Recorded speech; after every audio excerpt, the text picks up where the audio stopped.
Cruise news time. Well, oh no, we've got another cruise ship with engine issues causing cancellation.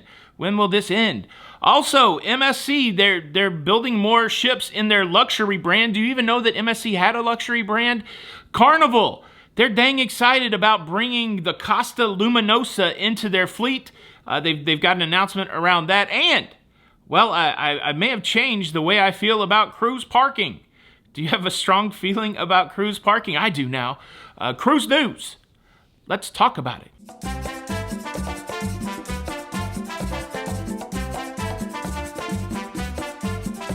Hey, what's up, everybody? Welcome to Lido, Loca. I'm your host, Tony, here with the latest cruise news updates. And let's start by talking about the cruise line MSC. MSC has probably one of the nicest cruise ships that I've ever been on, the MSC Seaside, and she's doing cruises over there in Italy.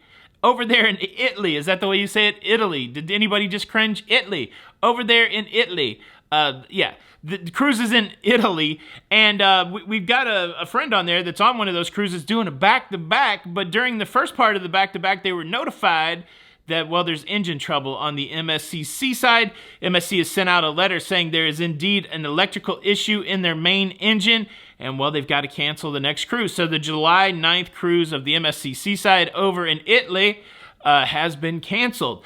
It doesn't seem that any cruise lines are immune to the kicking the rust off of the cruise restart. A lot of people say, well, look, you had 2 years. How come your cruise ships aren't up to snuff?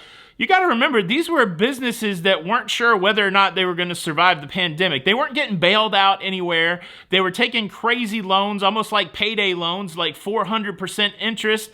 I've had a payday loan before. That business is crazy. They weren't taking payday loans or loan shark loans or anything like that, but they were taking loans that were not like the best loans. Tough to pay back, high interest rate, all kinds of stuff like that. And, of course, they were keeping a skeleton crew on their cruise ships. So think about this. These ships running at a skeleton crew, they don't have the full maintenance team there to do all of the maintenance. It was just really like, how do we keep these ships running until the money starts flowing again? And now that the money is flowing again, well, now they're trying to get caught up on their maintenance, and some of these cruise ships are struggling after 2 years in the mothballs. And so, yeah, no cruise line immune from it. We've heard about a lot of different cruise lines with challenges for their machinery, and MSC now on the radar. And look, I got another story about MSC. Let's call this cruise news story number 2. MSC Cruises, they're developing their own luxury brand called the Explora Journeys. Now, these are going to be kind of smaller cruise ships, but cruise ships nonetheless, and they will be using LNG technology for fuel. Liquefied natural gas. It's a cleaner burning, less emissions type fuel source. But the other thing that they're doing with these cruise ships is they are also going to be using a hydrogen fuel cell to power the hotel operations. And so you got a more environmentally friendly fuel source than LNG, but then you also have this interesting inter-ship power with this hydrogen fuel cell. This is a very deliberate push to be more environmentally friendly. MSC has made a commitment to be zero emissions by 2050, and so they're trying to leverage some of the cutting-edge technology today so that they position themselves to be right in the sweet spot environmentally for the future. Now, the plan was to start with 4 cruise ships, which is what they're working toward now, but just the last couple days, they've announced that they're going to add 2 more to the fleet already, bringing the total fleet size of Explora Journeys to 6 cruise ships. All these cruise ships will be called Explora, and they'll have a number, like a Roman numeral after them. Explora 1 is supposed to come online in May of 2023, and then the last 2, Explora 5 and Explora 6, they will be coming online in 2027 and 2028. So we've got the next few years of seeing these Explora cruise ships come online. It's going to be interesting. Definitely something I would like to try. And again, MSC leverage it. They're owned by a large shipping company. The MSC stands for Mediterranean Shipping Company. So they got a big pile of finance behind them as they try to develop these different cruise brands to get a deeper penetration into the cruise markets. MSC. That's amore. I don't think they're even based in Italy anymore. I think it used to be an Italian company, but I think they're somewhere else. There you go. That's exciting. Are you interested in an MSC luxury cruise brand? It's coming your way soon. Coming soon to a ocean near you. Cruise news story number 3 also kind of has an Italian vibe to it. We're talking about the Costa Luminosa, which will be leaving the Costa fleet, Costa owned by Carnival Corporation, and going to another Carnival Corporation owned brand, flagship brand, Carnival Cruise Line, and they're going to rebrand the Costa Luminosa. Now, there's been a couple Carnival stories and Costa stories lately. The first one is the moving of the Luminosa into the Carnival fleet, being renamed the Carnival Luminosa. It will take on the red, white, and blue colors of Carnival. The other Carnival Costa story is the Costa by Carnival, where you're going to have 2 Costa cruise ships come into the Carnival fleet but still look like Costa cruise ships. So the Luminosa is the first big deal going on. They've made a website that you can go and keep up with all of the changes going on to the Luminosa. This is going to be sailing down in Australia from Brisbane, and then part of the year it's going to sail out of Seattle to Alaska. So it will be interesting. I know there's a lot of people out there that are Pokemoning Carnival, right? You want to go on every ship, you got to collect them all. I've been on, I think, 7 Carnival ships. There's a lot of ships in that fleet. I don't know that I could collect them all, but now there's going to be, for the completist, if you are close to having the whole Carnival fleet under your belt, well, you're going to have to sail the Carnival Luminosa. Yeah, I'll leave a link to the website in the description if you want to go check that out. Now, I want to swing over and talk about something that I thought was settled, something that I decided during my cruising career. I was firmly in the camp of someone who never parked at the cruise port. And on my last 2 cruises, I parked at the cruise port, and I want to tell you how I feel about that. I've got some feelings about that. But before I do that, let me quickly invite you to subscribe. If you like staying up to date with everything that's going on in cruising, jazz hands, baby. I love it. A friend of ours sent a little short video over to us today. It was, Cruise Day is something that we've said for a while, and then along the way we've had cruising to it, and our friend sent us over a thing talking about it being Cruise Day and cruising. That's awesome. If you're ever on social media, Instagram, any of that, and you make a little video doing the jazz hands, just tag locafam in it.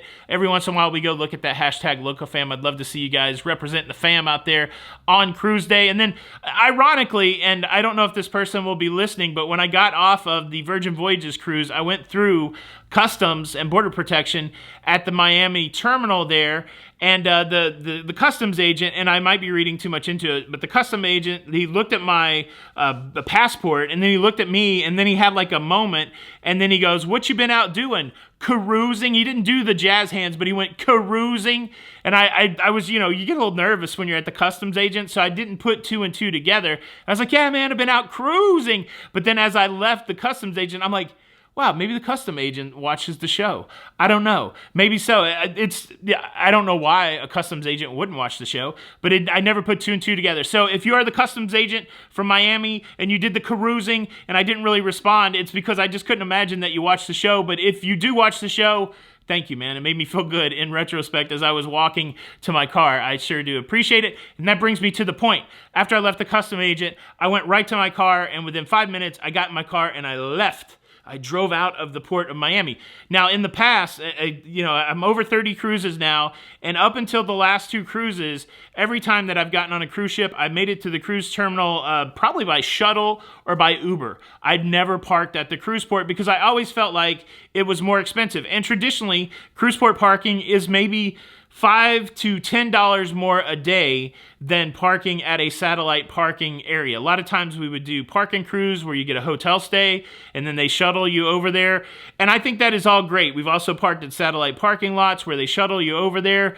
Well, this time I didn't want to do that. I had my car, and I'm like, okay, I'm going to park at the cruise port. Now, at Margaritaville at Sea, you didn't have an option. You either had to park offsite or you had to do their valet parking, which was $22 a day, and that cost $44 because it was just a 2-night cruise, and it was cool. As soon as I got off the cruise ship, I went to the valet stand. Within 5 minutes, they brought me my car, and I left. That was super convenient. And then at Virgin Voyages, I did have to walk over into the parking garage, but I was able to just throw the luggage in my car. That was $22 a day also, so $88. I like it. I think I've changed my mind on it. Like, I think it's worth the extra money. In the past, I thought, well, this can't be worth the extra money. But the ability to get off the ship early, I self-assist, right? So I just carry my bags off. I'm not looking for my luggage. I carry my bags off. I go straight to my car, and I got out of there. And I was on the road. Like, I got off that cruise ship at 7:30. I was on the road by 8 o'clock on my way home. I think I've changed my mind on this. So I want to throw that over there to you. Are you a park at the cruise port kind of person if you're driving a car? Of course, if you're flying, you know, all bets are off. You got to figure out a way to get there. But if you're somebody who drives your car, what is your preference? Do you pay at the port? Is it too expensive, or do you find it to be too expensive? You park satellite, or do you park remotely and then take some sort of shuttle over there to the cruise port? I would love to have that conversation down in the comments below. Look, if you're wondering where I'm at today, this is my living room. I am working on the studio. We got a lot of stuff moving parts at the house. And so, yeah, here's the show right from my living room. This is where I watch YouTube like everybody else on the big TV. All right.